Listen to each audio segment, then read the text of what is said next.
No sé, tendría que salirme y volver a armar todo de nuevo, pero bueno.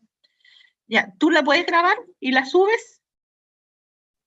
Ya, perfecto. Entonces partimos con esta, solamente con un repaso de esta etapa. ¿Ya? Vimos que la dislocación, ¿ya? Tiene tres variables. Uno que tiene energía, que tiene una tensión, ¿ya? Una tensión, y entonces ese valor de la tensión era similar la manera de, como dice aquí, si una dislocación tiene libertad para mover, si contiene una curvatura o protuberancia, una curvatura como una pompa, la de jabón, ya como, como esos globos que se inflaman, ¿qué va a tratar en este caso esta línea? La línea siempre, lo que yo le planteaba que era como un elástico, que tú lo tienes anclado un elástico o una cuerda elástica en los dos extremos. Si la tiendes a expandir, la sacas de esa línea recta y la tiendes a curvar, el elástico ejerce su contrafuerza, su tensión opuesta a la que tú le estás aplicando y trata de volver a su posición, a hacer la línea más corta, ¿ya? A volver a la línea recta. En esas condiciones, entonces, exactamente igual que en una pompa de jabón, ¿cómo calculamos la energía de superficie? ¿Ya? Por unidad de área. Entonces, exactamente igual aquí, conociendo la energía de la línea de la dislocación, si lo dividimos por la línea, me va a quedar entonces cuál es la tensión de esa, ¿ya? De esa manera, recuerden que la energía era G, la más básica, era G el módulo de cisalle, GB cuadrado L, o sea, era energía. Si pasábamos, ponemos la energía aquí y dejamos GB cuadrado L, si dividimos el L acá, la dejamos expresada por unidad de longitud, pero si yo la divido, me va a quedar entonces la tensión, el mismo concepto, ¿ya? Entonces, la tensión es muy parecido al término de la energía, con la diferencia que la energía tiene que estarse expresada por la longitud, ¿ya? Y si se desconoce la longitud de la línea de la dislocación, entonces hay que dejarla expresada como por unidad de línea, por ejemplo, por metro, por un centímetro, por un milímetro, por un Armstrong, por lo que sea, por la unidad en la cual se quiere medir para la longitud que se conoce o que se quiere dejar expresada. Lo que nos faltaba por ver era el concepto de fuerza sobre una dislocación. Este concepto de fuerza es muy importante porque va a aparecer en un capítulo específico que vamos a ver el fenómeno de multiplicación de dislocaciones, y ahí este concepto de fuerza es relevante porque vamos a ver cómo se pueden aniquilar finalmente algunas o partes de una dislocación con otra que se topan justamente por este fenómeno de las fuerzas de todas las dislocaciones.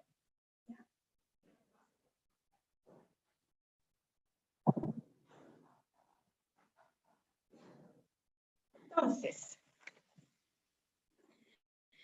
¿qué es lo que habíamos dicho? Dice, la deformación se produce por un deslizamiento de planos y que el deslizamiento de planos se explica por el desplazamiento de las dislocaciones, ¿ya? Son estas las que se mueven, se trasladan. De esta manera, dice, si nosotros aplicamos una tensión, ¿ya? Una tensión externa, ¿ya? Va a producir una deformación en el material. Y esta deformación que está cercana a esa dislocación, ¿ya? La dislocación la va a sentir como una fuerza externa, como una fuerza que está actuando sobre la dislocación, sobre la línea de la dislocación. Y esa es la que la hace moverse, ¿ya? Entonces, si esa fuerza nosotros después la transformamos como en una tensión, en un esfuerzo, en el de cisalle o cosas así, entonces va a haber un movimiento de una dirección y en la parte de abajo puede moverse en otra dirección, pero el concepto es ese, que yo tengo una fuerza o una tensión externa que estoy aplicando sobre un pedazo, un trozo de un metal X, ¿ya? Si yo aplico una fuerza externa, como que yo la estoy presionando o le pego un golpe con un martillo, ¿ya? Es una fuerza externa que está aplicando. Esa fuerza externa me va a producir deformación. Y la deformación me va a generar un campo de tensiones. Entonces, esa tensión cercana a esa dislocación, que no, a lo mejor no la ha llegado, le va a llegar a la dislocación, y esa tensión es la que la va a hacer que se mueva. Bajo ese concepto, entonces yo le hice arreglos a la transparencia, esta página, para que se entendiera un poco mejor. Si ustedes ven cualquier texto de libro, aparece solamente esta definición. Dice, aparece finalmente, dan una explicación muy leve, y aparece que la fuerza vale el concepto de el tau, ¿ya? Por el vector de Burger. Ese es lo que vale esa fuerza, ¿ya? Y este tau es el tau que viene a ser el tau como medio externo que actúa, el que actúa sobre la línea de la dislocación, esa tensión que es la que la va a, digamos, a provocar externamente que esto se mueva. Entonces, vamos a ver en la figura 7 ese fenómeno, pero yo quiero recordar algunos conceptos primero. Primero, imaginemos que yo tengo estos dos bloques juntos, ¿ya? Entonces, si estoy aplicando un esfuerzo de cisalle, si ustedes se fijan acá, sobre la parte superior del bloque y la parte inferior del bloque, también provoco que se deslice a la izquierda y la otra a la derecha, el desplazamiento de acá, por el lado izquierdo, va a ser igual en magnitud. Uno debería haber puesto otro valor que no fuese vea. En magnitud va a ser igual a este otro que está acá, ¿ya? Entonces, a medida que este se desplaza, este otro igual, y esta distancia del desplazamiento es igual que lo que tenemos acá. Bien. Bajo eso, entonces, dice, veamos la figura 27, vemos una dislocación de borde de línea L. El problema es que aquí la L me la hace así como una I grande, ¿ya? Cuando tú tomas en el teclado, claro, la L parece como un 1, como una I grande, pero es de longitud L. Yo en el dibujo, entonces aquí, ¿cuál sería ese L? Esa es la longitud L que la estoy marcando aquí, y la marqué expresamente en la línea de la dislocación que tiene la longitud esta acotada L, que está marcada en rojo, ¿ya? Y es una dislocación de borde, y su vector de Burger es perpendicular, ¿ya? Y que apunta en la dirección que va ocurriendo por este esfuerzo, ¿ya? Esta tensión. Entonces dice, vemos una dislocación de borde de línea L con vector de Burger que debe moverse sobre su plano de deslizamiento al aplicar la tensión externa, esa tau, ¿ya? Nuevamente lo mismo. La línea de la dislocación de magnitud L es una de borde, por lo tanto su vector de Burger apunta perpendicular, y esta se está desplazando, ¿ya? Sobre esta superficie de deslizamiento bajo la acción de este esfuerzo externo tau. Dice, a medida que se mueve la dislocación, el material en ambos lados del plano de deslizamiento sufre un desplazamiento relativo V. Por eso digo, la tengo ya así puesta, relativo V. ¿Cuál es ese? Ese es el desplazamiento relativo V. Lo que recién me ponía, esta magnitud igual a la que está al lado de ella. Entonces, al desplazar la dislocación una distancia L, ¿cuál es ese L en este dibujo? Es completamente, porque cuando partió esta dislocación, acuérdense, al inicio estaba este bloque acá. Cuando parte la línea de la dislocación empieza acá y se va desplazando. Entonces, la línea de la dislocación, el desplazamiento que ha tenido y que tiene que sufrir es desde aquí hasta el final, todo, el L completo, ¿ya? Hasta que salga, aflore afuera. ¿Ya? La tensión externa, entonces vuelvo a repetir, al desplazar la dislocación a una distancia L, si yo la logro desplazar desde el inicio de ese bloque hasta el final, ¿ya? La tensión externa que yo he aplicado para poder provocar esto, habrá realizado una cantidad de trabajo por unidad de longitud de línea de dislocación. Por unidad de longitud de línea de la dislocación. ¿Por qué? Porque dijimos en el caso anterior, también respecto a lo que es esa parte, lo de la fuerza, es la longitud, ¿se fijan? Entonces, bien, entonces el trabajo, entonces vamos a partir con ese concepto, igual que al principio de este capítulo. ¿Qué es lo que se entiende por trabajo? ¿Ya? ¿Cuál es el trabajo que se ejerce? Es ¿cómo yo calculo ese trabajo? Es la fuerza por la distancia.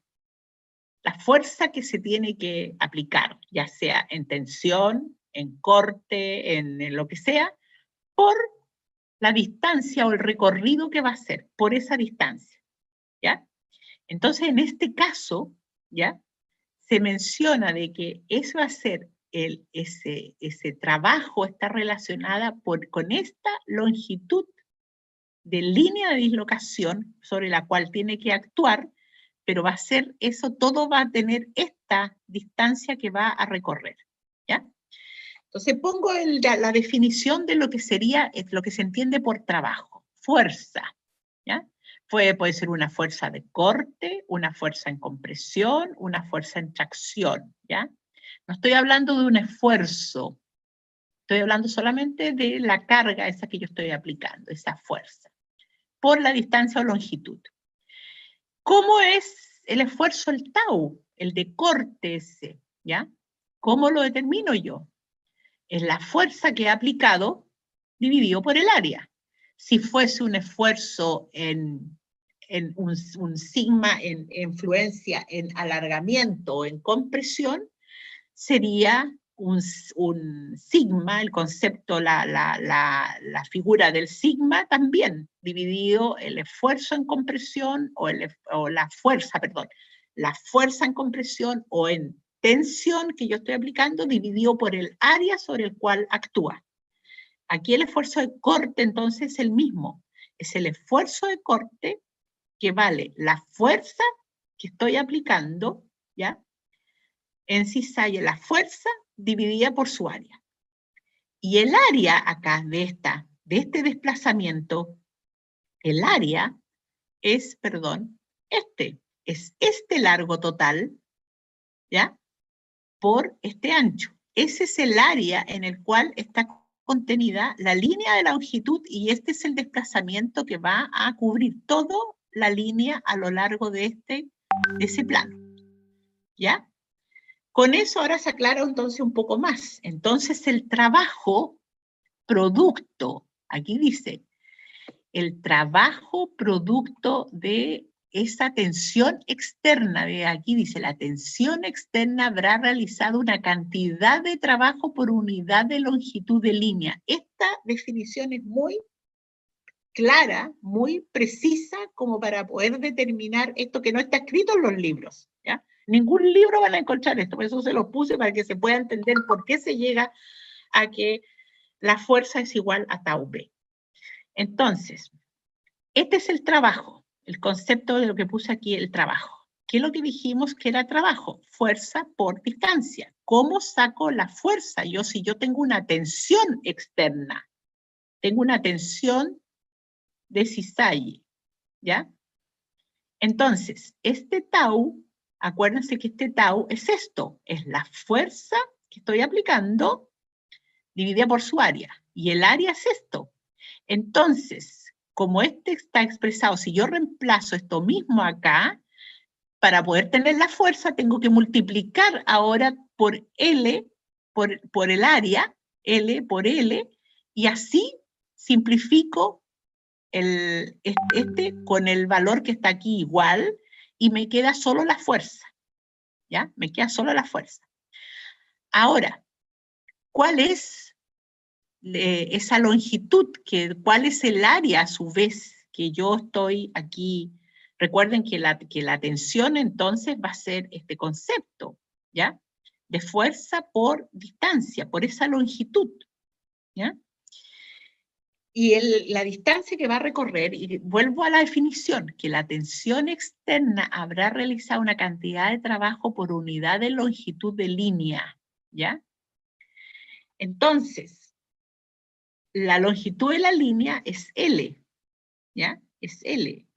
Pero sobre ese área que tiene que trabajar, ¿ya? ¿Cuál es? Por ese vector tenemos ese B, ¿ya? Por este viene a ser el área sobre el cual total va digamos, a recorrer esto. Y ahí está este factor de Burger, entonces. De esa manera se simplifica, ¿ya? Se simplifica esto, y yo tengo ahora, entonces, esa tensión en función ahora. Como se me simplificó este con el otro, ¿ya? Entonces me queda que la tensión es un tau por el L y por B. Entonces me queda, ¿ya? Que va a ser esta tensión externa por unidad de longitud de área, de longitud de la dislocación, ¿ya? Y ahí queda este concepto. Esto es efecto del esfuerzo externo, ¿ya? ¿Cuál es el trabajo? Desde el punto de vista del trabajo que hace esa tensión externa. Bien. Ahora dice, podemos decir que la tensión externa produce una fuerza que empuja la dislocación a lo largo del plano, ¿ya?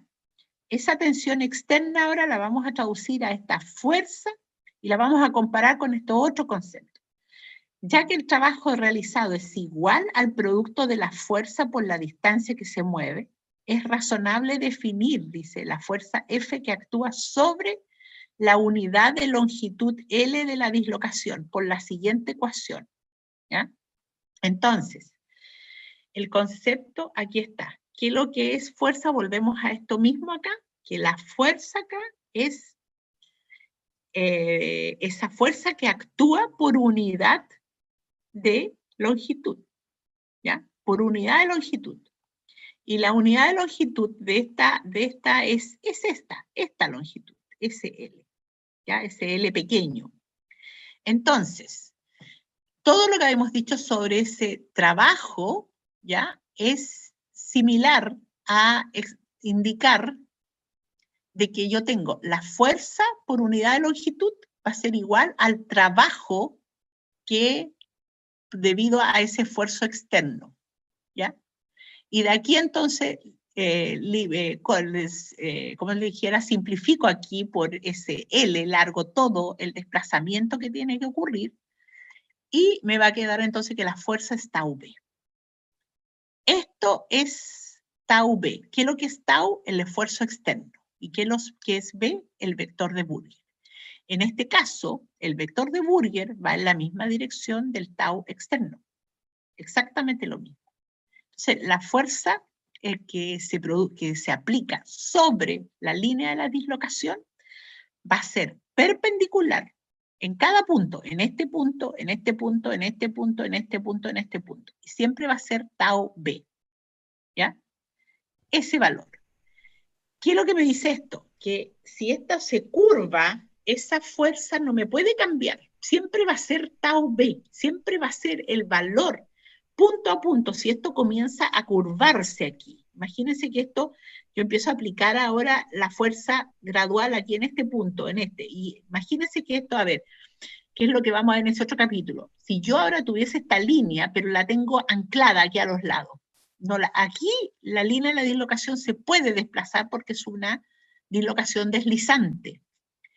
Pero si esta línea, este tramo de dislocación, esto que está acá, la línea continúa para acá abajo, y al otro extremo igual, y está como anclada en esos puntos, está amarrada, y la fuerza sigue actuando, aquí va a quedar anclada y esta línea se va a empezar a curvar cada vez más.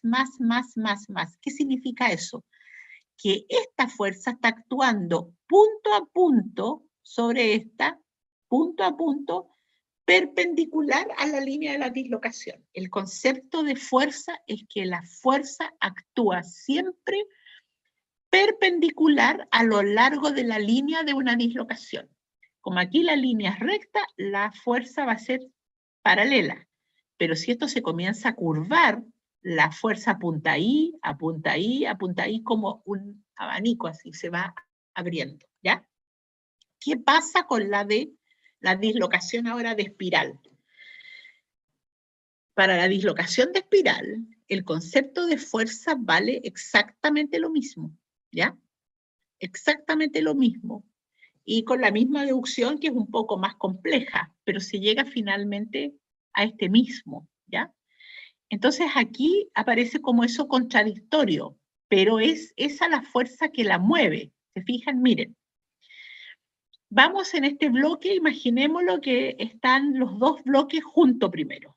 Hemos hecho aquí un inicio al corte y yo estoy aplicando este tau externo en cisalle, ahí está la parte superior, la empujo para acá, y la parte inferior la estoy empujando a la derecha y la superior a la izquierda, ¿ya? Ahí tengo el esfuerzo de cisalle, el esfuerzo de corte.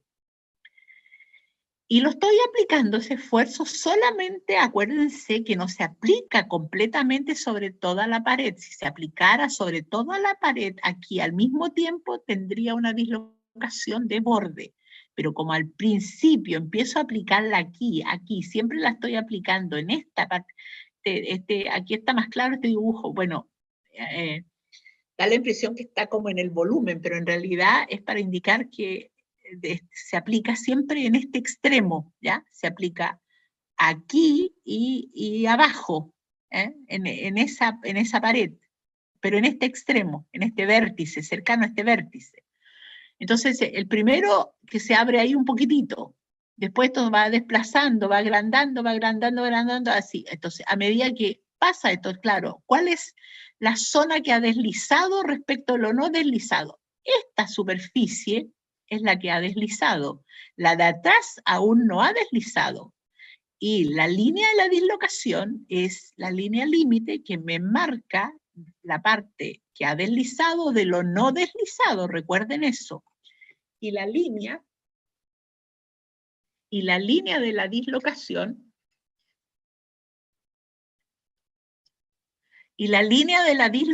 se comienza a desplazar, a mover por efecto de la acción de este esfuerzo de cisalle, se mueve hacia atrás.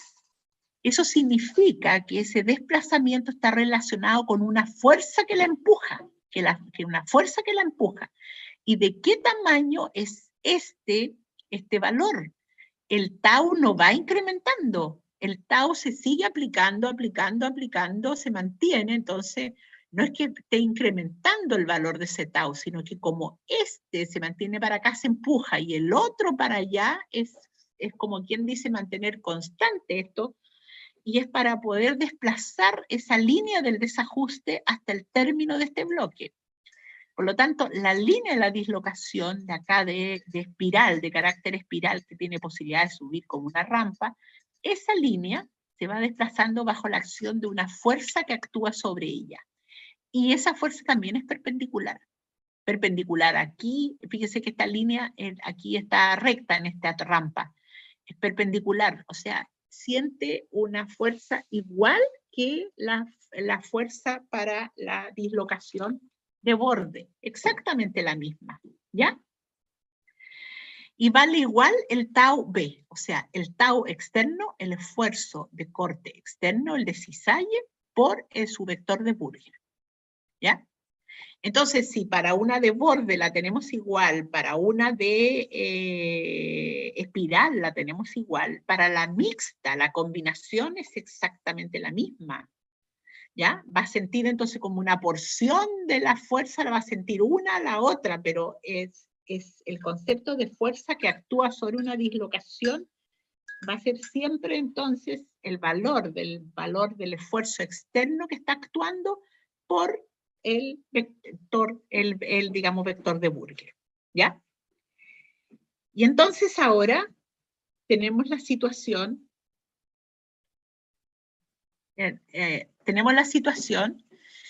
de qué pasa cuando tenemos una dislocación mixta, ¿ya? Veamos aquí, dice. Vamos a leer aquí un poco y después me voy a ir a la figura para irlas explicando. La ecuación 17, que era esta, la del tau B, que la fuerza es tau B, independiente que sea de borde o que sea de carácter espiral puro, para ambos válida, en una mixta va a ser lo mismo.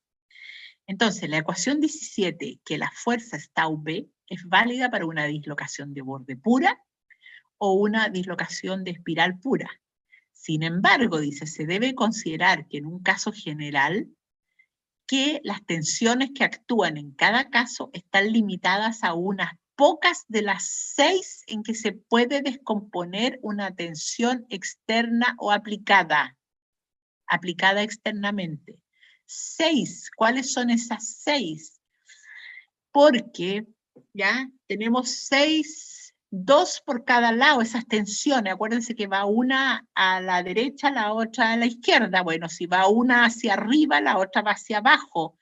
O sea, ¿por qué 6? Porque en este cristal, ¿ya? Cristal cúbico, en estos cristales tenemos 3 direcciones solamente. Tenemos la dirección X y Z. Por lo tanto, van a haber una tensión en la dirección, un tau en el XX, en el XY, ¿ya? Y hay otra, en un tau en el II y en el IX, o en el I. Entonces, las posibilidades son 6, de estas 2 por lado, ¿ya? 2 por cada cara, digamos así. Y vamos a ver cuáles son otras factibles. Dice, en el caso de la dislocación de borde de la figura 28, el mismo dibujo de la figura 27, más simplificado, referido al sistema X y Z, la tensión activa sería el tau XY, ¿ya? Porque es el que va a producir el cisalle de los bloques 1 y 2 separados por el plano que contiene la dislocación, desplazando la dislocación en el sentido F1, ¿ya? Tenemos esto. Es lo mismo que lo vimos recién, pero ahora tenemos los dos bloques juntos, ¿se fijan? No los tenemos así como quien dice separados. Por lo tanto, la tensión esta, la tensión aquí que está ajustando el esfuerzo de corte bajo está actuando sobre qué plano, ¿ya? Si esta es la X, el plano sobre el cual está actuando va a ser este XY, que es Si yo tengo, acuérdense cuando es esto, ¿ya? Entonces, ¿cuál tipo de fuerza es el que estoy yo, digamos, aplicando acá? ¿Ya? Este cisalle, el tau XY, y con efecto de acá, ¿ya? Que va en esa dirección, XY, o sea, el plano aquí, y la normal va a ser este Z. Y bajo ese concepto, el esfuerzo que está actuando, la fuerza esta que está actuando va a actuar en la misma dirección, ya sea si lo estoy aplicando acá arriba, va a ir en la dirección del tau XY, si fuese acá abajo, ¿ya? Si lo estoy midiendo el desplazamiento en esta, tiene que ir en el mismo sentido, se fijan en función de este tau XX, ¿ya? Es solamente en esa dirección, en función de este otro acá. Ahora, ¿qué pasa?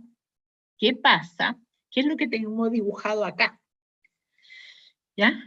Aquí, en este caso, si yo tengo ese F1 que está actuando sobre esta línea que viene producto de ese esfuerzo, la línea de la dislocación se me va a desplazar sobre este plano que está indicando aquí, sobre ese plano. Lo dibujé ayer aparte anoche para indicar cuál sería la situación de F1, el que es factible, lo que vimos para la dislocación, digamos, la de borde, ¿ya?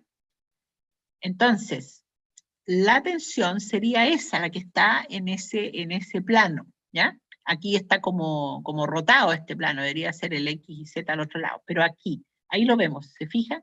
El plano el X y el Y, ¿ya? Y el Z sería para arriba.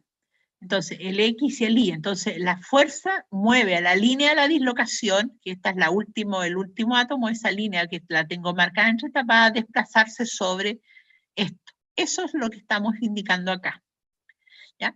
Pero ahora, ¿qué pasa si la fuerza actúa de otra manera?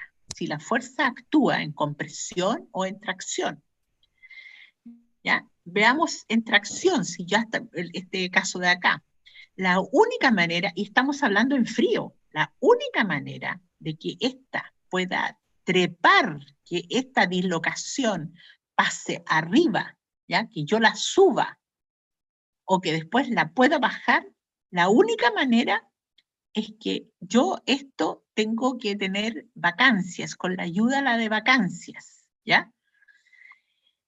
Aquí también me dice que el desplazamiento, este otro que se va cortando, puede ayudarse por, digamos, vacancia, una que gire hasta ahí y si esto va a colaborar. ¿Cómo va a ser? Esto aquí sería como un dibujo completo, ¿ya? Yo pesqué estas figuras para hacer uso para explicar el F1, el efecto de ese y el efecto de ahora del F2. En la figura 29 está todo explicado como fundamentando solamente para la figura F2. Se fijan, miren aquí. Otra tensión activa es la XX, pero la dirección de la fuerza resultante en este caso es F2. Y la manera de conseguir esto es por movimiento de vacancia, lo que ocurre solamente a altas temperaturas, ¿ya? Entonces, algo similar, se fijan, si esto ahora actúa esta fuerza F2 como empujando hacia abajo, ¿ya? La única manera que esta dislocación o baja o sube, aquí en este caso, entonces ahí tengo que ayudarme con la presencia de vacancias. Una vacancia puede estar ubicada acá. ¿Cuál es el movimiento que va a hacer esta vacancia? Esta vacancia se desplaza acá, ¿ya? Y este átomo puede salir para acá o para allá, pero va llenando, ¿ya? Entonces como una rotación o un cambio que se hace en diagonal. Este pasa acá y el otro va a quedar la vacancia aquí. Este después pasa ahí, ¿ya? ¿Ya? Y sigue así, moviéndose. Es la única manera que yo tenga vacancias, ¿ya? Muchas vacancias. Y que las vacancias estén ahí moviéndose y que de alguna manera lleguen a esta posición. Se produce como un enroque aquí. ¿Ya? Este pasa acá y está ahí. ¿Ya? Entonces, ahí la impresión es de que esto sube, ¿ya? Que trepa la dislocación, porque se acorta, ¿se fijan? Se acortan. ¿Sí?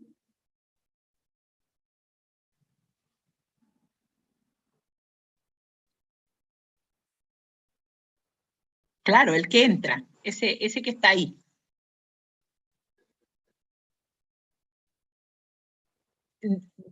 No, no, a lo largo de toda la línea, a lo largo de toda la línea, yo lo estoy mostrando, qué bueno que lo dijiste porque yo tenía que llegar a eso. Aquí estamos mostrando como en un corte.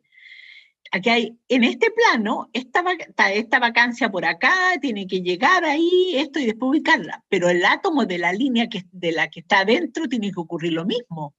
El del otro lo mismo, lo otro lo mismo, para que suba todo. No puede subir un pedazo y el otro quedará abajo. ¿Ya? Tiene que subir una línea de vacancia, exactamente, exactamente. Aquí en la que otra que sigue otra vacancia tiene que poner generar el mismo fenómeno, la otra, es una línea de vacancia. Por eso te digo, la línea no puede quedar como entrecortada, que una parte quede suba y la otra parte quede abajo. No, eso es imposible porque para eso necesita mucha energía. No lo puede hacer, ¿ya? Y ahí está entonces la explicación del por qué aquí la única manera que la vacancia, todos estos desplazamientos se muevan rápido en esta, porque ¿cuál es la limitación?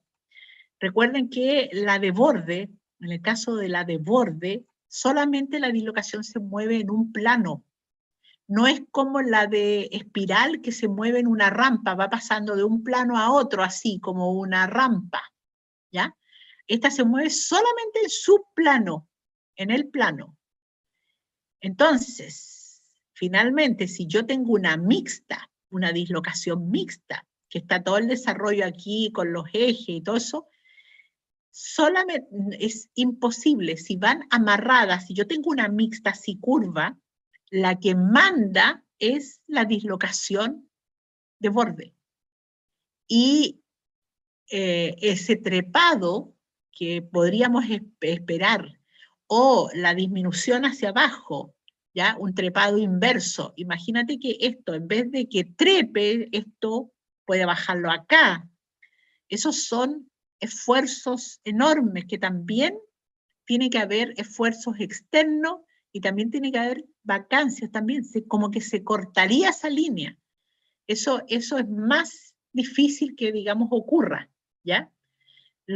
Siempre lo que se observa es que la línea pasa a un estado, a una capa superior, ¿ya? Porque con eso es más fácil generar toda esta línea que en otra aquí entre medio, ¿ya? Y que me quedaría una línea de átomos solo ahí, no se ve eso, ¿ya? Porque también hay una energía de unión entre los átomos. Entonces no es llegar y generar aquí una línea de vacancia y que me quede una línea sola de átomos, estaría unida por los átomos laterales, pero en este otro acá arriba tiene este de acá tiene esa unión lateral aquí, aquí, allá y con el otro vecino atrás, o sea, hay una unión más fuerte como para romper, ¿ya? Entonces, la dislocación mixta, ¿ya? Solamente se mueve en el plano de deslizamiento que es perpendicular al eje Y, o sea, en el plano ese X que lo estamos viendo, y no puede trepar, es imposible, ¿ya? La única manera que trepe es con aplicación de, digamos, calor, ¿ya? Y en base a eso, entonces, yo tenía aquí el otro archivo, que era la pregunta. Esta es una pregunta típica de test. Entonces dice, vamos aquí, dice, explique cómo cambia de plano una dislocación mixta que tiene una porción de borde y una porción de carácter espiral durante el deslizamiento en un plano 1-1-1 para un cristal de cobre. Ya. Ah, no se ve. A ver qué pasó.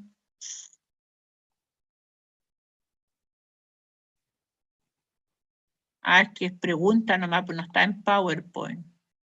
Eso puede ser. Pero bueno, a ver, se las dicto. ¿Ah? Porque les voy a subir este listado que tengo acá. Y que como está en Word nomás, no está así, no sé.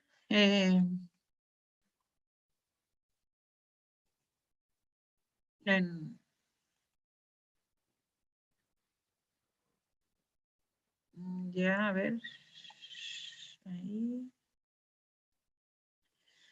Entonces, mejor este capítulo no, lo cierro porque ya terminé esta parte. Y ahí. ¿Y ahí lo ven? ¿No?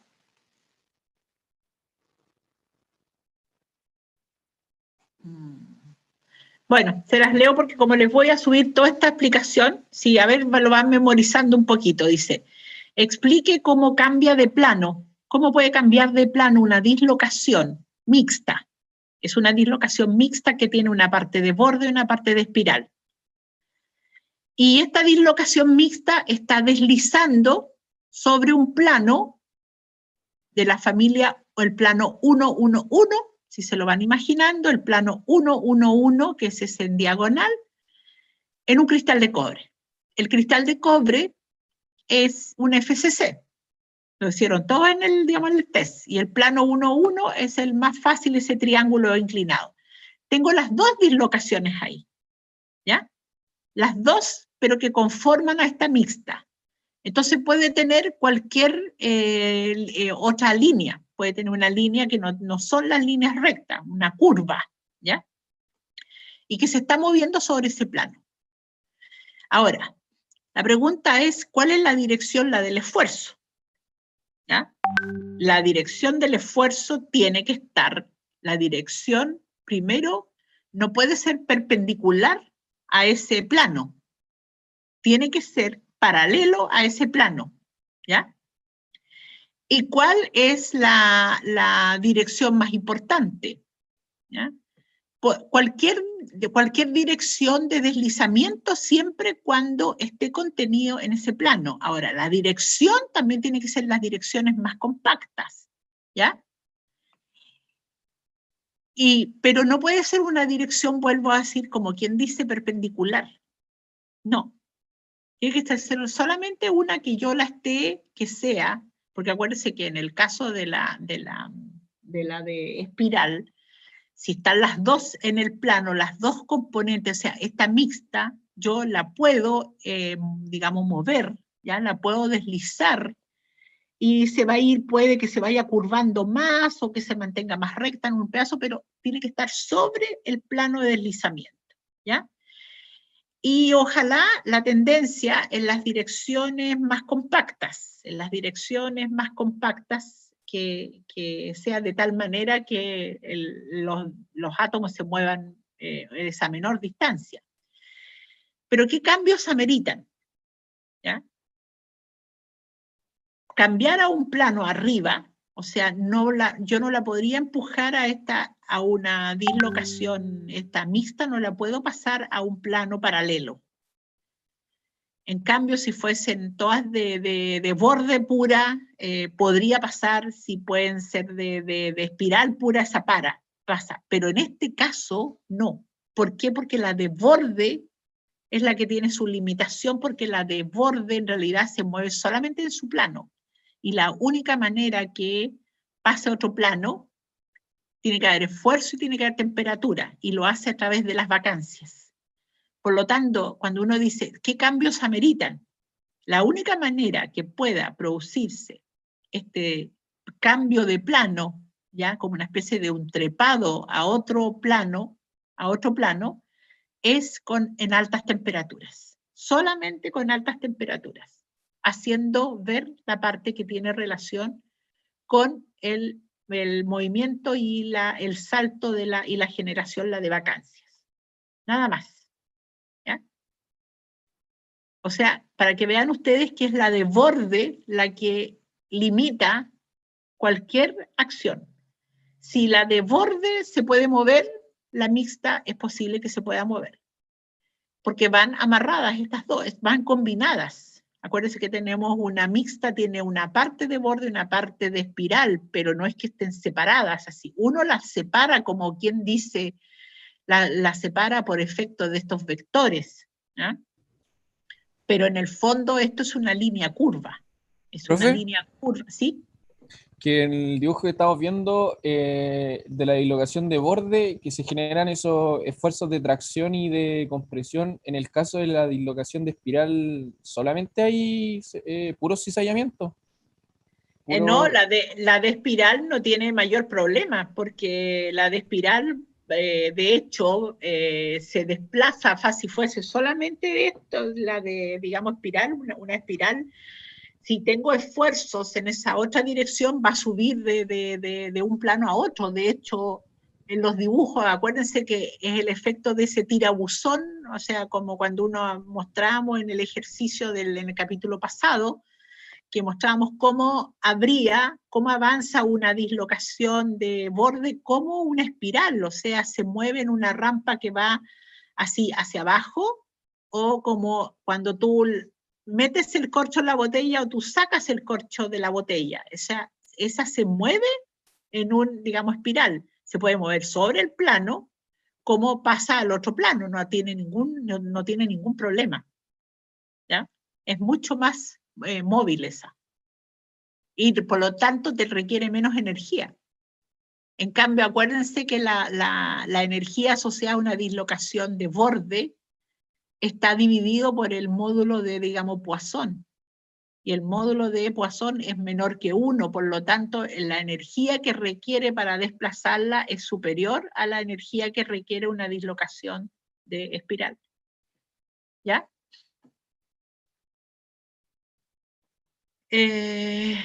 Esto sería todo en esta parte. Como le digo, los otros ejercicios pensé que los tenía aquí, pero los tengo en la oficina, chicos, porque necesito, y cuando me acordé anoche dije, empezar a buscar los módulos de Young, los módulos de esto, no tenía solamente un pendrive aquí, los otros también los dejé allá en la oficina, así es que no los tengo, y los otros son preguntas, busqué de certámenes, pero no tengo preguntas de esos certámenes aquí tampoco, o sea, en este computador no tengo gran cosa, lo tengo todo en el de la oficina. Así es que llegaríamos hasta aquí nomás esta clase. Damos por terminado este capítulo 3 y la clase siguiente voy a partir con el capítulo 4 y a lo mejor voy a combinar con el capítulo 5, que es la multiplicación de dislocaciones o el fenómeno de Frank Reed, porque eso tiene relación con este concepto de fuerza sobre una línea digamos, de dislocación, para ver cómo actúa sobre esa y cómo se van generando estos loops y la aniquilación en parte de las dislocaciones o la formación de nuevos anillos de dislocaciones. ¿Ya? Dime. ¿Ya? ¿Ya?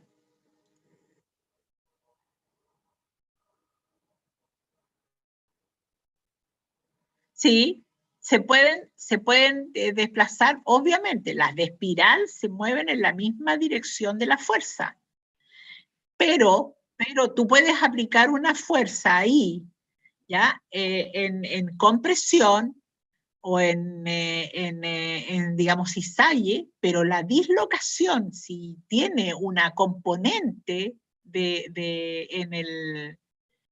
en la otra dirección, se pasa al otro plano. O sea, lo que se ha visto es que la dislocación esta no solamente se mueve en ese plano, en algunos tramos, sino que de repente llega y como crece la dislocación, crece digamos, línea, va pasando a otros planos. No tiene problema para pasar a otros planos, paralelos al que tú lo estás desplazando, por supuesto.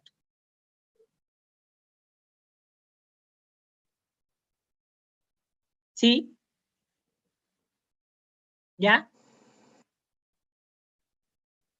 No, solamente si hay una fuerza que esté, lo que pasa que en la realidad, ya en la realidad, uno lo analiza aquí desde el punto de vista matemático, como vectores, y lo va viendo en ese plano, que es más fácil. Pero la realidad es que los esfuerzos, siempre hay componentes de esfuerzo en la realidad que tengo predominantemente en esa dirección, pero también tengo un efecto de esfuerzos en otras direcciones.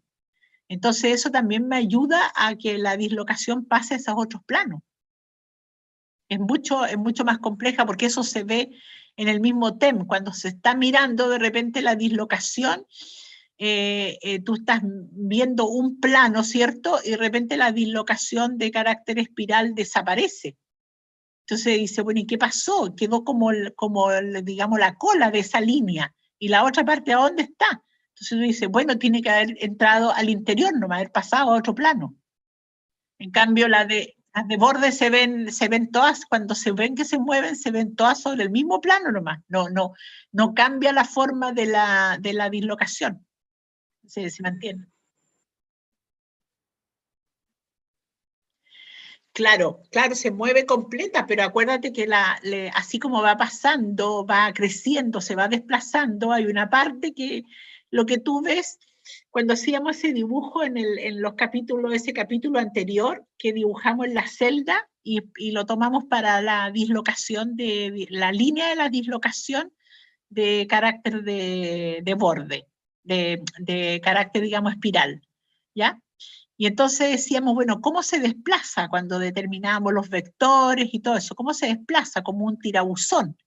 Entonces, el fenómeno de rampa o esos dibujos que mostramos digamos, al principio, ¿se acuerdan donde se mostraba bien donde está la línea y el efecto de rampa que se iba generando? Entonces ahí tienes claramente que pasa de un plano, como una escalera curva así en la rampa, en una parte estaba en un plano inferior y después al lado teníamos el otro que era un plano superior.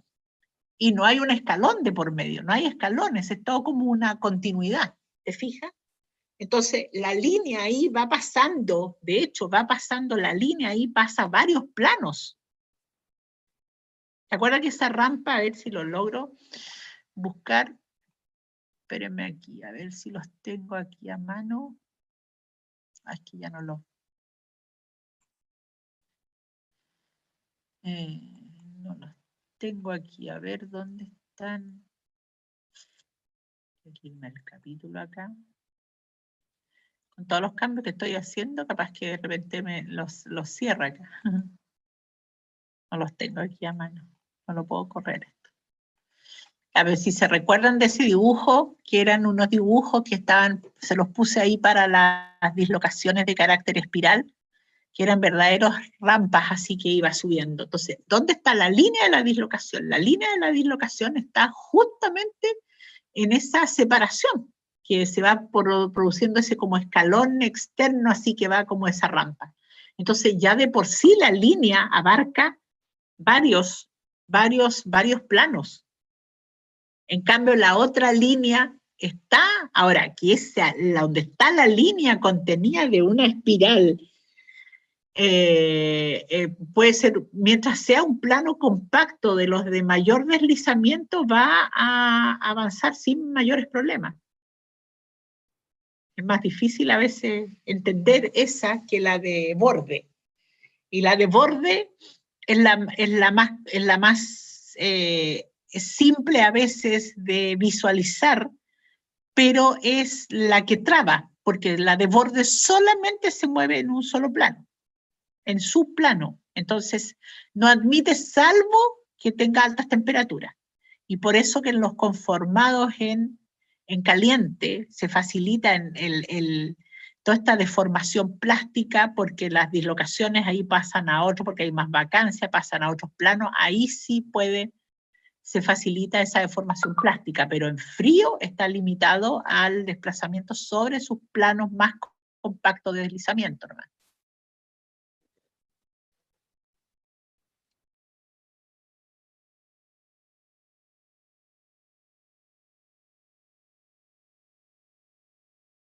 Claro, pero acuérdate, en varios planos, pero siempre que ese plano, ¿ya?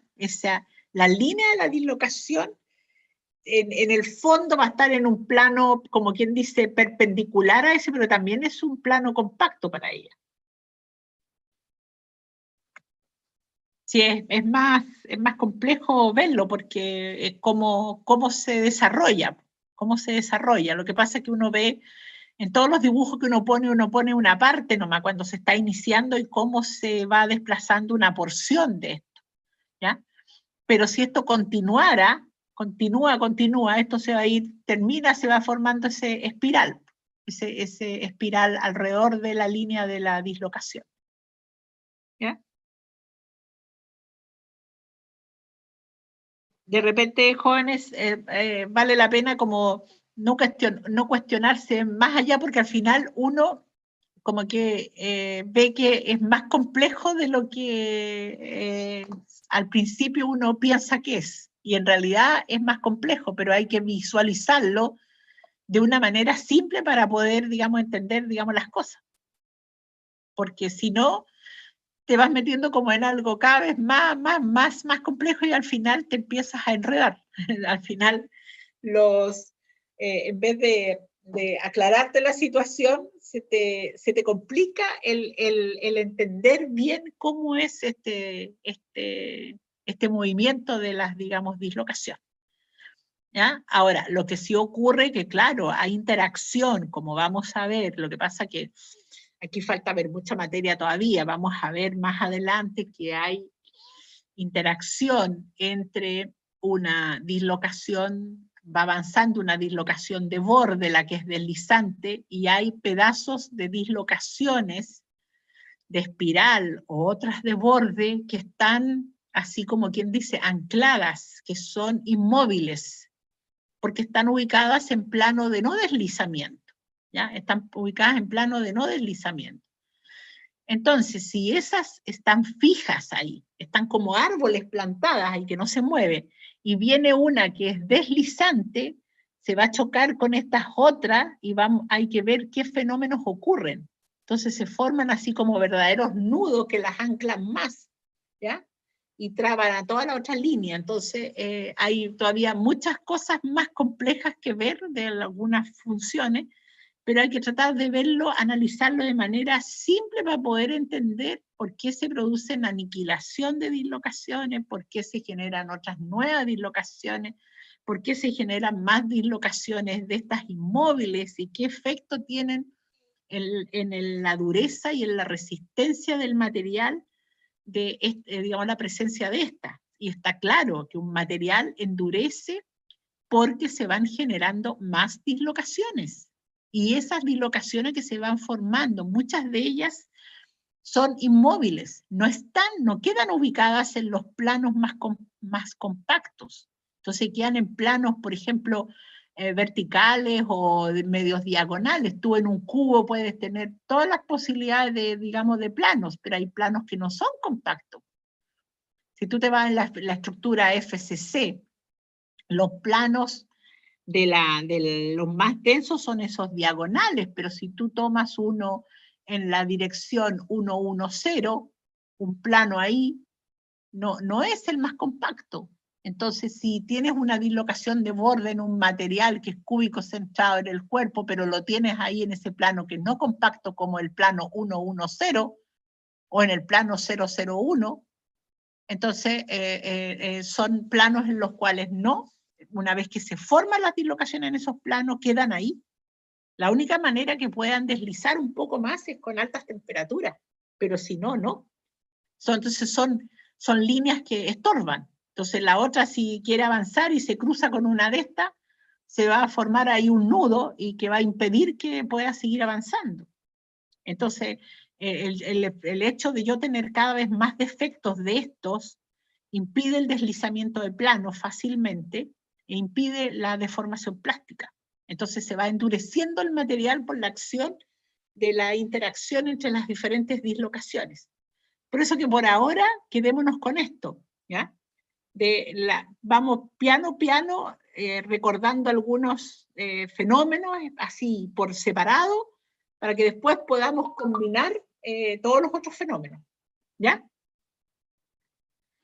Y tratar de no complicarse más allá de lo que estoy entregando, porque todo lo que es la teoría de dislocaciones es mucho, mucho más compleja de lo que uno piensa. ¿Ya, jóvenes? Nos quedamos hasta aquí. Yo les voy a subir el capítulo 4, que es todos los fenómenos de endurecimiento que tiene que ver con dislocaciones como sésiles que se van formando, o sea, son dislocaciones que van deslizando, pero que en algún momento dado, en el cruce o el cambiar de esto, con el cruzamiento entre ellas, ahora lo que vamos a ver en el capítulo 4 es la interacción entre dislocaciones. Y ahí vamos a ver fundamentalmente una gran cantidad de obstáculos que se generan de dislocaciones sésiles o muertas, ¿ya? Que quedan ancladas en un plano y van a producir trabas al deslizamiento de plano. O sea, similar al primer fenómeno que vimos que era el anillo prismático. El anillo prismático es uno de esos fenómenos, pero lo que vamos a ver son muchos otros más que se producen no por un efecto térmico, sino que bajo el desplazamiento. O sea, son dislocaciones, porque, a ver, el origen del anillo prismático es un origen durante la solidificación. No se forma por deformación plástica. Esa es la diferencia. El anillo prismático se forma durante la solidificación y no por deformación plástica. Los fenómenos que vamos a ver ahora, las dislocaciones complejas que generan trabas a la deformación plástica, al deslizamiento de planos, son todas que se generan durante la deformación. Durante la deformación plástica se van generando esto. Mientras están deslizando, se traban y se generan esto. Y vamos a ver los escalones, vamos a ver las diferentes, la falla de Frank Reed, vamos a ver la dislocación, las otras dislocaciones que son las de la barrera de Cottrell-Lomer, etcétera, una serie de estos fenómenos, ¿ya? Entonces, cuando uno suma todo eso, queda el caos y por eso endurece el material, ¿ya? Y todavía la generación de microgrietas. Y en todas ellas vamos a ver todos los fenómenos de endurecimiento por las dislocaciones, en todas ellas está la dislocación de borde. En ninguna de estas, en algunos casos los escalones, en eso participan las de espiral, pero por acción de una combinación de una de borde con una de carácter espiral, ¿ya? Entonces las de carácter de borde son las complejas, son las que generan todo el endurecimiento de los materiales. Ya, jóvenes, nos vemos la próxima semana, ¿ya? Ya, chao, profe, que esté bien. Chao, que esté bien. Chao, chao. Chao, profe. Chao.